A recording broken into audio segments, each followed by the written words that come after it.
सजाए कान्छी कमलको फुल फुलेछ हेलैमा बैगुनीलाई राखेछु दिलैमा तको माया नमाया पाए जसलाई मैले मनभरि सजाए कान्छी कमलको फुल फुलेछ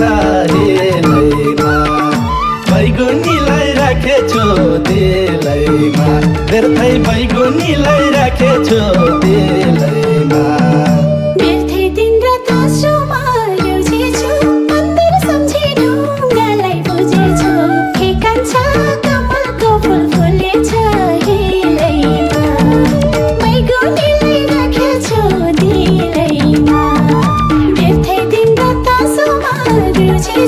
मन्दिर सम्झिनु